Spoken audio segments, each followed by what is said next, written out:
One of the common misunderstandings about Buddhism is that Buddha said life is suffering. Now one can think, why Buddha speaks about suffering? Why Buddha is so pessimistic? Isn't there anything to be happy about life? There are happy experiences that we gain in life. Why Buddha can't speak about this? Now this confusion happens when the Pali word dukkha, which is the first noble truth, is translated to English. The most common translation for dukkha, the word dukkha, is suffering. From this one can think, okay, the Buddha says life is suffering. But when the Buddha used this word dukkha in his first noble truth, Buddha meant something profound and deep. Yes, dukkha can be understood as suffering in a more superficial meaning, but it has a more deeper meaning when the Buddha used this word in his context. So I want to show you from this video what actually Buddha meant by when he said life is dukkha. In his book, Noble Truth, Noble Path, Venerable Bhikkhu Bodhi mentioned about this as follows, I quote, Buddha drew this word out from its original context and gave it a deeper significance, using it to highlight the inescapably flawed, deficient, and unsatisfactory nature of sentient beings. Now, when you consider this point of view, we can understand that not only painful experiences, but also all the experiences has this inherent nature of impermanence and also inherent nature of unsatisfactoriness. Now, by this, Buddha did not mean that life is a total misery. Buddha also speaks about happinesses and joys that we can achieve in this life. We've talked about this in a video. We've talked about the 4 types of happinesses that Buddha teaches us to achieve in life as a householder.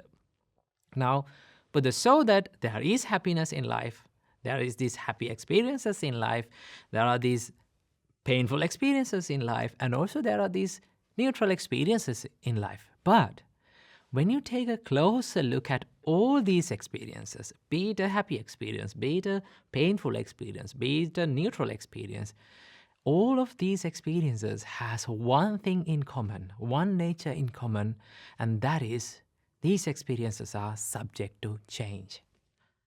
They become impermanent. And as they are fleeting and as they are transient, these experiences cannot give a person a complete satisfaction, right? Because we experience these feelings and experiences, and we think this will last forever.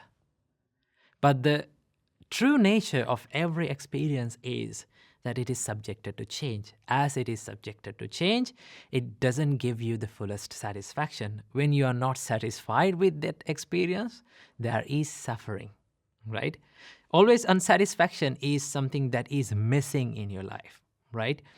In everyone's life, in every human being's life, when you take a closer look at the person's life, there is something that is missing in life. We think, I wish I had that. I wish I had this, right? I wish I could do that and this. This unsatisfied nature is what makes the suffering. So the Buddha mentioned this in his sutras, but the Buddha said, Yada niccang tan dukkhang. What is impermanent is suffering. So the suffering doesn't occur just because of the painful feelings, because it occurs because our mind, our lives are not satisfied with these experiences. We think when we experience a happy feeling, okay, a pleasurable feeling, we think this experience will last forever. But the inherent nature of that experience is that it is changing, right? It becomes impermanent. When we experience a painful experience, what happens to us? We think this will last forever. But the nature of this is it will become impermanent, right? So There's a nice quote that I read recently about this suffering. It says, impermanence doesn't make us suffering. Wanting things to be permanent when the inherent nature of everything is impermanent is what makes us suffering, right? So wanting things to be permanent is what we call the cause of suffering. The Buddha understood the cause of suffering as tanha. Tanha can be translated into English. One of the closest translation to tanha is the thirst, right?